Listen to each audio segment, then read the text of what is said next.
mana kesolehan kita, sampai di mana ketaatan kita, istiqomah kita, apa yang kita usahakan, apa yang kita sumbangsikan dalam bentuk usaha, kerja, tenaga, bahkan harta kita untuk dakwah Allah Subhanahu wa taala, dakwahnya Nabi Muhammad sallallahu alaihi wasallam.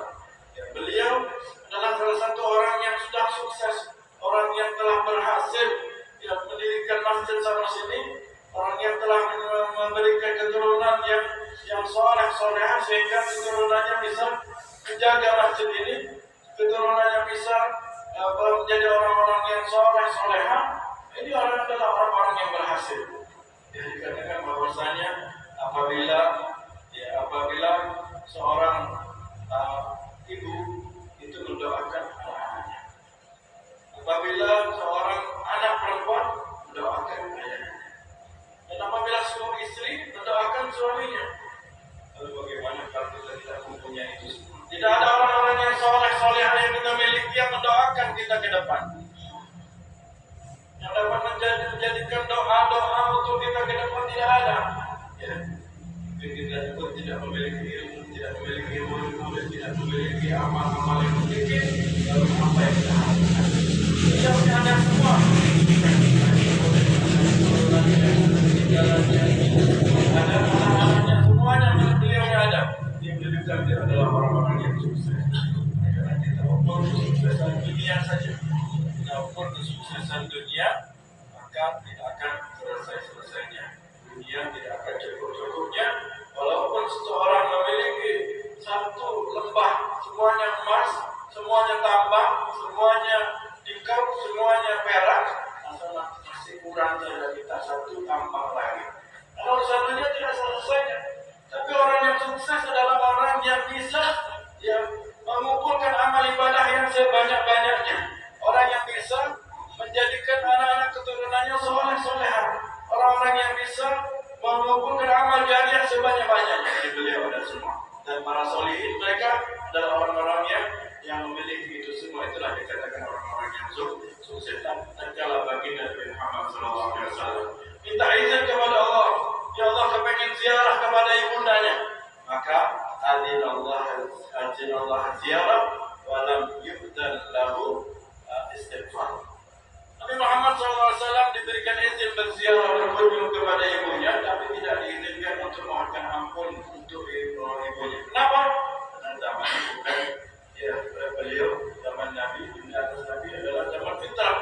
Mereka dimaafkan oleh Allah SWT, sudah dipastikan mendapatkan ridho dari Allah SWT. Mereka mengikuti ajaran para nabi-nabi yang terdahulu. Ya, selagi mereka mengikuti ajaran nabi-nabi yang terdahulu, mereka ikut pada zaman fitrah. Begitupun juga Nabi Muhammad SAW diriwayatkan oleh Sayyidina Umar.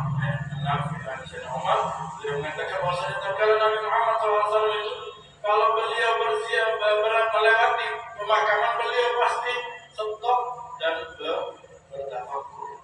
Selain membacakan doa, kemudian bertafakur.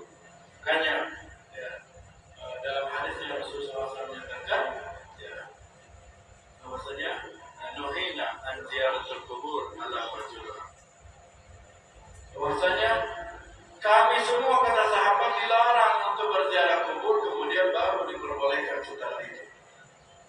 Bahwasanya ziarah kubur bukan kubur akhirat. Ziarah kubur itu bisa mengingatkan seseorang itu ke negeri akhirat. Jadi kalau seseorang berziarah ke makam orang-orang yang biasa, orang-orang bukan para solehin, makam ziarah orang tuanya, ziarah kerabatnya, ziarah kepada orang-orang biasa, bisa mengingatkan ke perihal akhirat. Bahwasanya dia akan meninggal, dia akan meninggalkan keluarganya, dia akan masuk ke dalam kubur, dia yang akan dibawa, dia yang akan dimandikan, dia yang akan dikafan. Terus perihal daripada ziarah kubur mengingatkan seseorang urusan akhirat. Jadi kita berziarah ke makam, kita bisa mengingatkan kepada perihal akhirat. Dan juga bisa kita bertawakkul, mengambil pelajaran. Tapi kalau kita ziarah kepada orang soleh, selain kita bisa mengingat akhirat, kita bisa tafakur, kita bisa mengambil keberkahan. Nah, jadi orang yang tak mau ziarah ya kepada orang wali, yang mau ziarah kepada kubur bahkan orang tuanya, misalnya sudah mati sudah bersedia. Ini dia orang tersebut tidak akan memperoleh melihat tadi, tidak memperoleh tingkat akhirat, tidak memperoleh daripada pelajaran, dan juga tidak boleh memperoleh keberkahan. Baginda Nabi Muhammad SAW mengatakan, "Man zarani muhtasiban lillah." Barang siapa yang berziarah kepadaku mengharapkan ridha Allah Subhanahu wa taala, kuntu lahu syafi'an wa syahidan yaumil qiyamah. Maka aku yang akan menjadikan, aku akan memberikan syafaat kepadanya dan akan menjadi saksi kebaikan buatnya. Kita tak bisa Muhammad yang jauh ya, alhamdulillah yang lebih jauh akan beliau.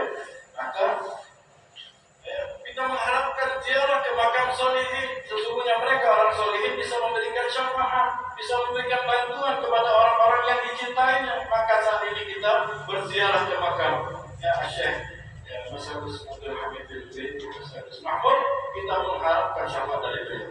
Kita mengharapkan bantuan dari beliau, mengharapkan saksi kebaikan dari beliau agar beliau dapat mendoakan kita, memberikan syafaat nanti di akhir. Jangan kita berharap dengan amal ibadah kita sedikit, ya 24 jam dalam sehari semalam, ibadah kita sampai jam itu semuanya.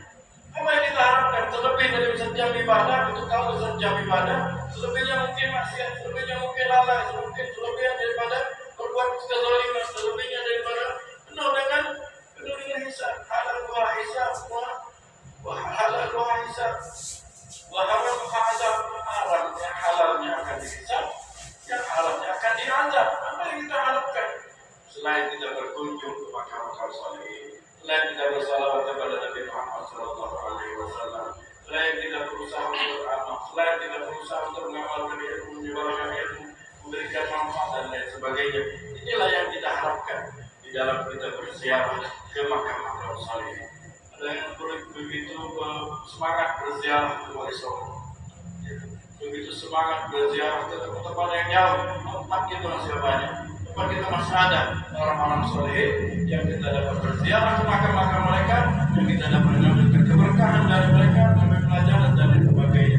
Bahkan kita bisa bertawassul dengan berkah mereka orang-orang yang soleh, dan doa-doa kita akan dijawab oleh Allah Subhanahu wa taala. Jadi kalau kita ke Jawa sana, jalan ke Wali Songo, itu mereka tuh mengajar anak-anaknya, bukan hanya anak besar, anak kecil-kecil diajar semua. Kenapa? Ya, karena mereka dengan ziarah hati mereka bisa tenang.